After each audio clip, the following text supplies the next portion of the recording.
twongeye kubasuhuza. Uyu munsi mu kiganiro cyacu turi bugerageze kugaruka ku mateka atangaje yaranze umugabo TB Joshua. Uyu mupasiteri akaba akomoka mu gihugu cya Nigeria, aho yabaye icyamamare akamenyekana mu ruhando mpuzamahanga kubera ubutumwa bwiza yavuze ndetse n'urusengero rwe rwamamaye kuruta izindi zose.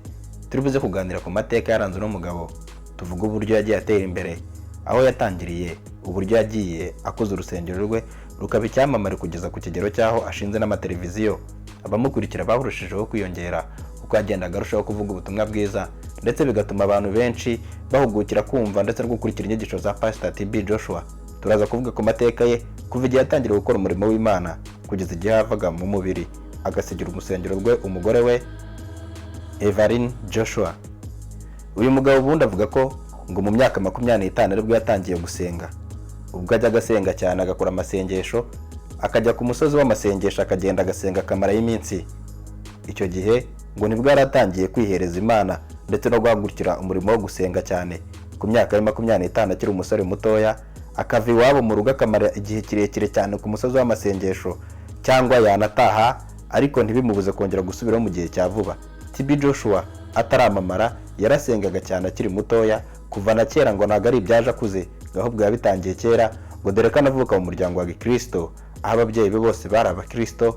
Maze TB Joshua nawe aza kugira amahirwe n'ubuntu bw'Imana, akorana impano yo gukunda Imana ndetse no guhugukira ibyayo, agafata umwanya uhagije akajya gusenga mu gace ka Agodo. Niho TB Joshua yakuriye, ndetse naho urusengero rwe rwa mbere rwubatswe uruzwi nka Synagogue of All Nation rubarizwa mu gace ka Agodo mu mujyi wa Lagos mu gihugu cya Nigeria.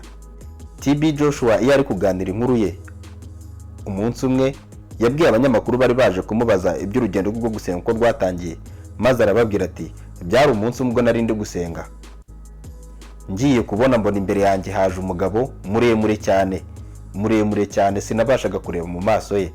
Arampamagara arambwira ati Joshua, nanjye ndamwitaba ntikarame. Mpagurutse ngo ndebe umuntu uri kumvugisha, arambwira ati komeza upfukame. Ubundi mwitegereje mu maso ndareba ariko sinabasha kumubona, nabonaga igihimba cyari kirekire cyane. Arambwira ati ninjye uguhamagaye, ndashaka yo kujya kunkorera umurimo, ndashaka kufasha abantu kwikorera imitwaro ibaremereye muri iyi minsi, ndetse ukabafasha no kugera ku gakiza. Joshua arongera aramubwira ati ibyo bintu birakomeye rwose ntago nabishobora. Arambwira ati Joshua humura, ni njye wahozeho, ninjye ushinzwe intumwa, ubutumwa ndetse n'abahanuzi. Ibyo nibikunanira uzanyitabaze, njyewe ubwanjye nzakwifashiriza. Maze muri ako kanya ngiye kubona mbona ampaye umusaraba munini cyane, umusaraba muremure uruta ya yindi yose mujya mubona. Yampaye umusaraba mu kiganza cyanjye, arangije arongera kandi amereza na Bibiliya. Yampaye Bibiliya nini cyane iruta izi ngizi musanzwe mubona. Ako kanya Bibiliya mbona inyinjiyemo n'umusaraba binyinjiramo. Ako kanya ahita nsobanurira neza ko Bibiliya inyinjiyemo ari ijambo ry'Imana, ndetse ifatanyije n'umusaraba ngo ari umwuka wera ugiye kujya ukorana nanjye. Ati icyo gihe nari ndi ku musozi w'amasengesho. Ako kanya narahagurutse ndataha, ubwo nari maze iminsi 40, ariko nibwo nazamukanye isezerano ry'Imana yari maze kumpa, imbwira ko izabana nanjye, ndetse inambwira ko ngiye gufasha abantu, ihita inyemerera no kugenda gushinga urusengero. Ako kanya naratashye, hari agace najyaga ncamo ndi gutaha njye iwacu. Muri iyo nzira ndi gutaha kenshi nakundaga guhura n'abana, maze bakanshagara bakanzenguruka, tukagenda tuganira ndetse abandi baririmba. Ako kanya nyegera muri ako gace nk'uko bisanzwe, abana baraje baza ari benshi cyane, baranzenguruka maze bararirimba Joshua kuko barankundaga. Nanjye nahise mboneraho mbona umwanya, maze mbicaza hamwe. Kuva uwo munsi aho ngaho niho nashinze urusengero. Ubwo abana bazaga banzengurutse nibwo negeranye nabo, ntangira kuganira nabo iby'ijambo ry'Imana. Hashize akanya ngiye kubona mbona n'ababyeyi babo baraje, maze ibyishimo byanjye ako kanya byari byinshi. Aho ngaho twari twicaye kuri uwo munsi niho hambere hashinzwe urusengero rwa Synagogue of All Nation mu gace ka Agodo, hano mu mujyi wa Lagos mu gihugu cya Nigeria. Kuri iyo nshuro nibwo TB Joshua yubatse urusengero rwa mbere rwa Synagogue of All Nation. Urwo rusengero rwari rwubakishije ibiti ndetse n'ibyatsi, ahandi hari amashitingi. Hari kera ahagana mu mwaka w'1989 nibwo Joshua yubatse urusengero rwa mbere, ariko kubera ubutumwa bwiza yavugaga ndetse n'umwuka wera ngo wari umurimo, byatumye abantu benshi baba abayoboke be, maze biza kurangira Joshua yubatse urusengero rwa kabiri. Ubwo urusengero rwe rwari rukomeje kwaguka, abayoboke barushaho kuba benshi. Iminsi yarakomeje iricuma, ariko ku bw'ibyago rwa rusengero yubatse mbere ruza kugwa rugwishijwe n'imvura nyinshi ndetse n'umuyaga byaguye, maze TB Joshua ababazwa cyane n'urusengero rwe bwa mbere rwaguye yari yarashinze ubwo yatangiraga gukora umurimo w'Imana. Ariko ibyo ngo ntibyamuciye intege, ahubwo yahise yongera ruvugurura ngo ndetse yubaka n'urundi rusengero rwiza cyane ugereranyije n'urwo ngurwo yari yubatse bwa mbere, dore ko rwari rwubakishijwe ibiti, ibyatsi ndetse n'amashitingi. Kuri iyo nshuro rero noneho ngo bararuvuguruye barugira urusengero rwiza, maze TB Joshua akomeza gukora umurimo w'Imana, abayoboke nabo bakomeza kwiyongera ku bwinshi.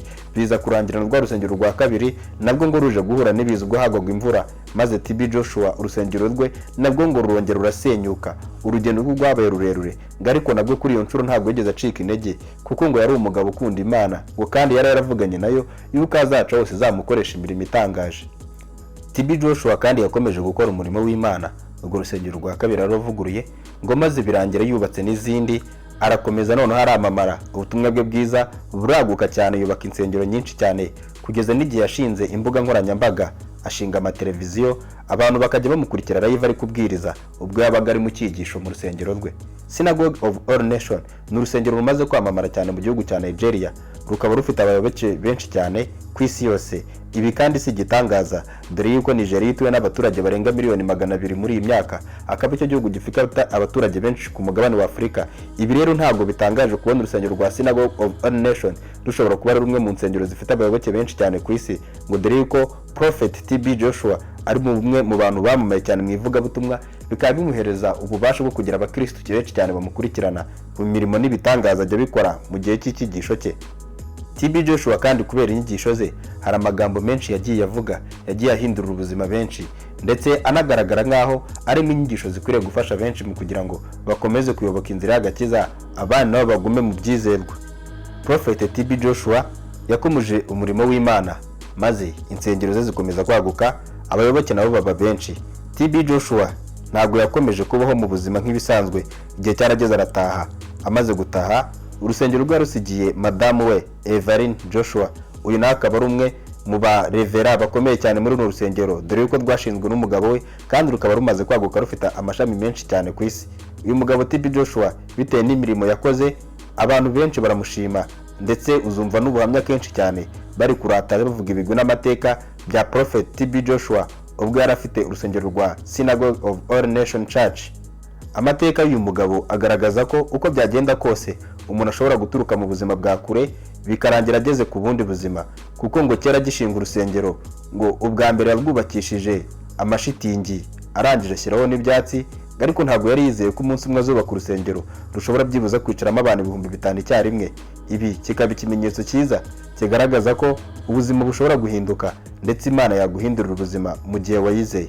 Prophet TB Joshua kandi ngo yagiye afasha abantu benshi, abaga bafite ibibazo, abakene, abashonje, ndetse n'abaga bari mu mazu y'imbohe, ngo yarabasengeraga cyane, dore ko bamwe bitangira ubuhamya ku giti cyabo bavuga ko kenshi bagiye batabarwa n'amasengesho Prophet TB Joshua yagiye akora, akabasengera basabira Imana, bikarangira Imana ibatabaye ikabavana mu bihome, ndetse abari bashonje ngo bakarya.